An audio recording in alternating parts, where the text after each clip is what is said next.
Hello, friends. Pyramid Intell. What is independence? Independence is freedom. It's freedom, the ability to live your life without being helped or influenced by others. It's sovereignty, self-government, and self-determination. It's like kids. Kids don't have very many rights. They're not independent.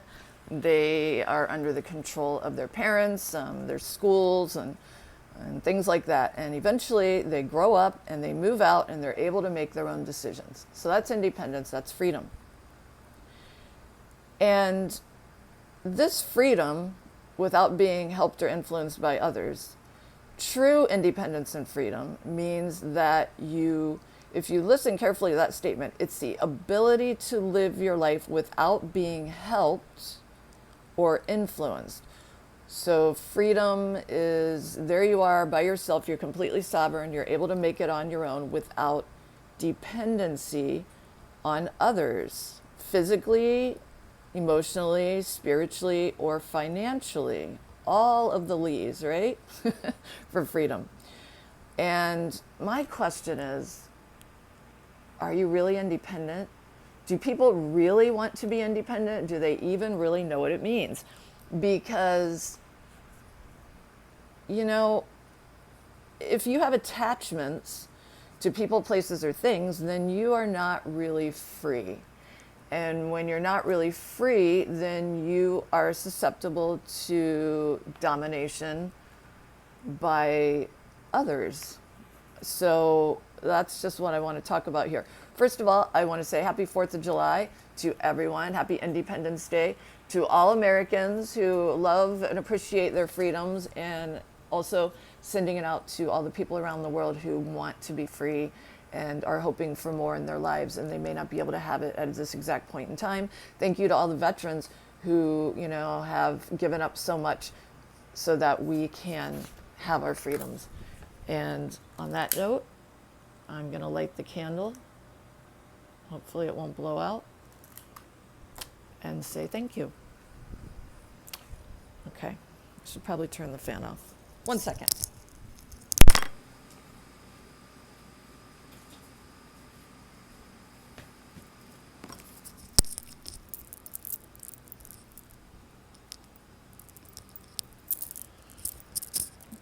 Okay, sorry, I'm back. Okay. So, I want to talk about attachments. I want to talk about freedom and attachments and everything. If you are attached to another person, Buddha said, attachment is the root of all suffering, and it really is. And that's what I want to talk about a little bit. If you're really attached to another person, if you think you cannot possibly survive without somebody else, you can't survive physically, emotionally, financially without that person, that means you've given them control over you. You're no longer independent. You're at their mercy. And this is a terrible place to be in. I'm speaking from experience, that means with the divorce rate and, just people's dishonesty and all the things that are going on, if that person is removed from your life, or when that person passes on naturally, from death, natural death, then there you are, and you completely fall apart because you don't know how to be free, you don't know how to be independent, and it's not healthy.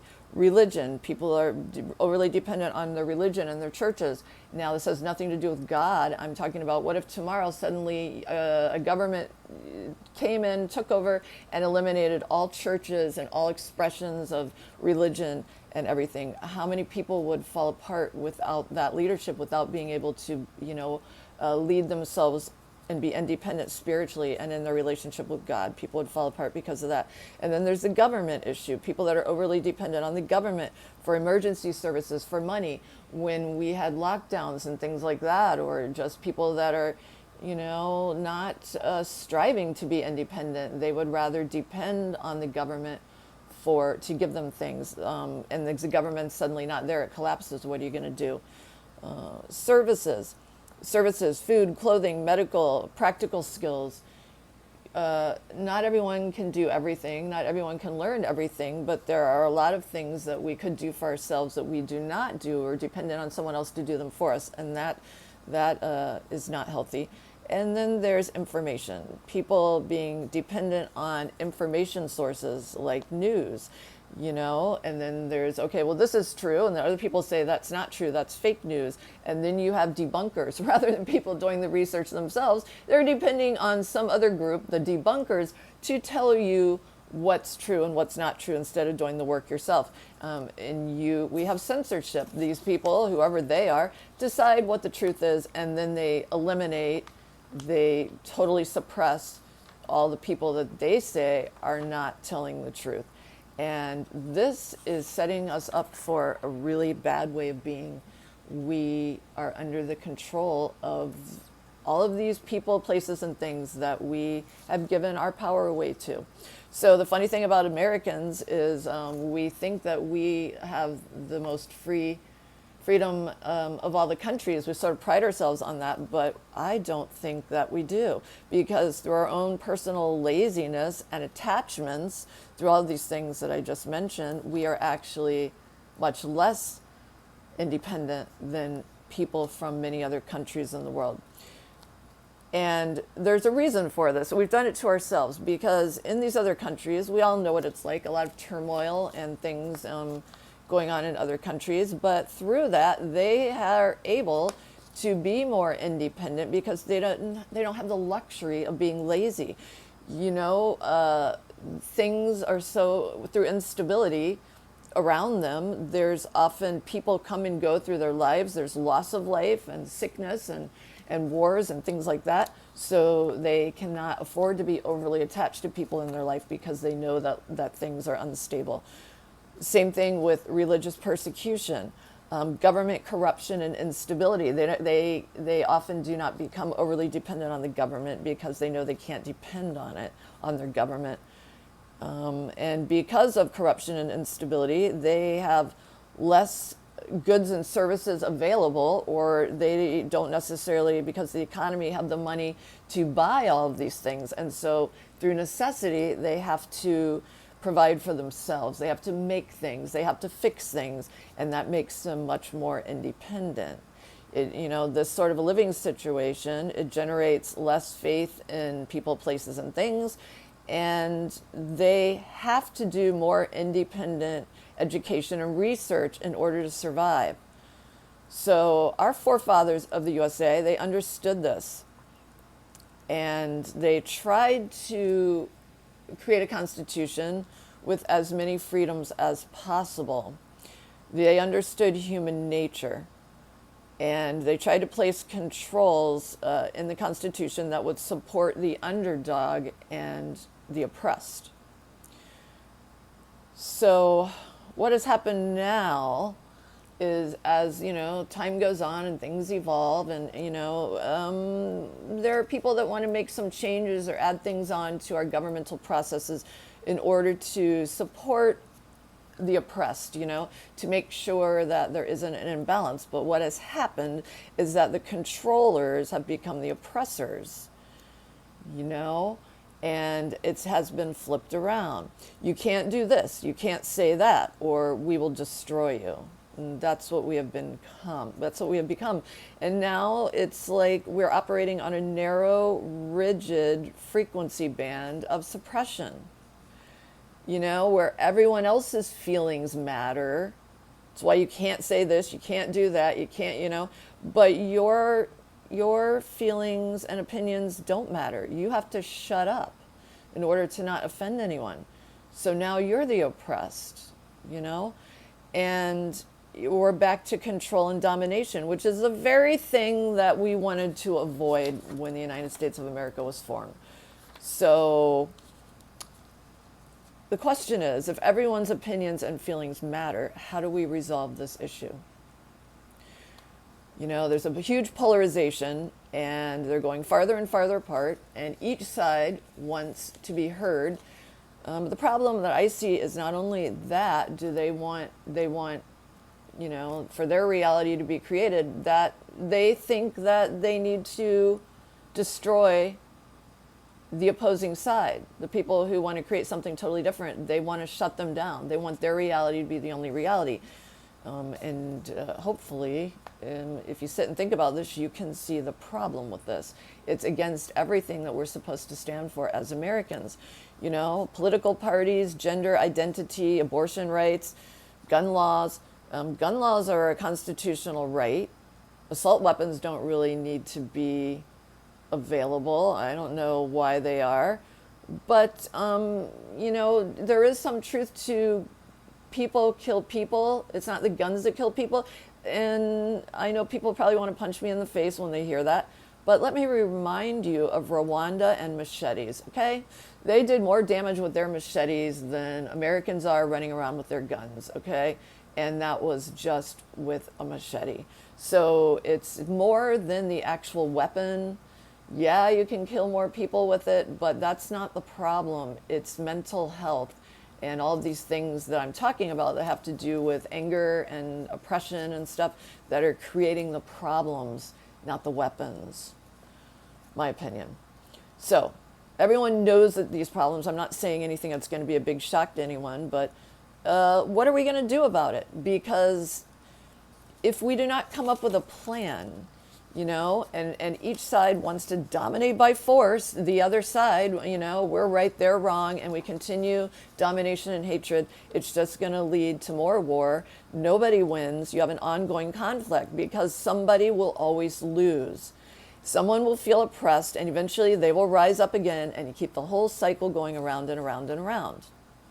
You can't win through domination. It's cooperation, not domination. It's the only way to go. And we have to figure out a way to cooperate instead of trying to dominate the other side. That's the only way we're going to have freedom and peace. So, how do we do this? This is my suggestion from my small corner of the world. The only way to do this is to allow each person and to each side, if you will, we'll look at political parties, that's an easy way to break it down, to have their way of being be expressed, to have a society where they can live out their reality. And since we are so polarized, we're a huge country, we have so many states, and we are the United States. And you know what? If we are not united. We are anything but united. But there is a way around this. Domination, wiping out the other side and fighting over who's right and who's wrong is not the way. Everyone has to have a freedom of expression. That's the American way. So my suggestion is to downsize to communities, make it more tribal, local government, community-based needs. For instance, the Bible Belt, the needs of people in the Bible Belt versus the needs of the people in Los Angeles are going to be completely different. So how can you have a universal government for two places that are so completely different? It's not going to work. You're going to have a deep dissatisfaction. California and Texas realized this a long time ago, and they've wanted a certain degree of independence all along. And I'm beginning to think that this is the way to go. So people who love everything that California is about, they can go live in California, and they're quite happy to do so. People that are living in California that are unhappy with it, they're leaving California. This is all happening right now. People are migrating, you know, for these reasons. So it's kind of evolving naturally, and this isn't necessarily a bad thing. I think this could be a really good thing. That way people can find their tribe and live the way that they want to live. Otherwise, we're going to have another civil war, which in my opinion is completely unacceptable, because that is not going to solve the problem. You're just going to bring more death, destruction, and devastation, and you're going to repeat the cycle, because you're going to have people that have suffered and they felt oppressed, and they're going to rise up again. Now, our original Civil War, which was over slavery, that needed to happen, because there's no way, if you're talking about domination, again, of any particular person or group, then it's not okay. The whole goal here is not to wipe anyone out or oppress anyone or dominate anyone. It's so that everyone can find their place. So that should be the goal, so that we can have a more evolved society.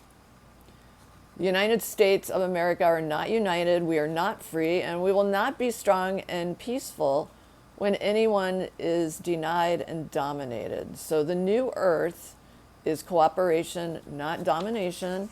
That's the road to peace.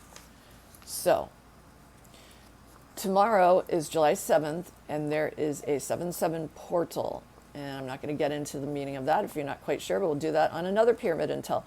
But the energetics support powerful changes. The domineering, violent group of people that has been sort of pulling the strings and running things on the planet for a really long time, they use energetics to win. They use math, they use astrology, and they use it to their advantage. We have been taught that these things don't matter. We have no idea that we're in a frequency war and that our energy is being used and harnessed. But that's the whole point of what we are working toward, certainly what I'm working toward, to educate people on how it all works so that we can level the playing field. So if nothing else, whether you agree with any of the things I'm talking about or not, I think everyone realizes that we are in the middle of change and we need to create positive change. So you can use this portal time frame, which, by the way, will be going on all the way through the 10th, okay? It's been happening now and it'll be going all the way through the 10th to pray and meditate for peaceful resolutions, which is love and equality for all, no oppression, okay? Remove the violent and the hateful. Hopefully give them education and rehabilitation. Usually when people are violent and hateful, it's because they feel oppressed or they have been oppressed or they're concerned about being oppressed. If everyone feels that they have an equal footing and that they don't have to give up things that are important to them and they can express themselves, then they're probably going to relax. They want to feel safe and they want to feel like they can be themselves and be authentic, so that in a normal, healthy person is going to remove, the argument. It's going to remove the negativity, and we're all going to be able to shoot forward much faster. There are some people who are clearly, have a mental imbalance, and they're just, they're stuck in a vortex of rage and negativity, and that's a whole other thing altogether. They will need to be, they're the ones that end up in prison or mental institutions if they're not able to resolve those issues, and that's okay too. But for most people, I find it to be what I just said. So if you are praying and meditating on the love light frequency, and what the goal is sovereignty and independence, where everyone has a right to express themselves, to be heard, and to matter in a peaceful way, where everyone is free to express without persecution and judgment, then the world will shift instantly, because all of the angst and everything, it all centers around what I just mentioned. And I have one example as we wrap up this 4th of July Independence Day story lecture, and it's regarding the Seminole Indians, the original Native Americans. There's a big lesson here for all of us. Between 1835 and 1842, almost 3,000 Seminoles were forcefully moved to Oklahoma. And in 1842, the U.S. government withdrew. The Seminole Indians never signed a peace treaty. They never surrendered. So here you have a group of people without land, without money, without representation, without personal possessions, without physical power. They remained sovereign, they remained free, they remained unconquered. So happy Independence Day to the true original Americans. We salute you and your shining example of what true freedom and independence is. It's the indomitable spirit to be your authentic essence of self, period. So hopefully you got something good out of this. I love you very much. Namaste.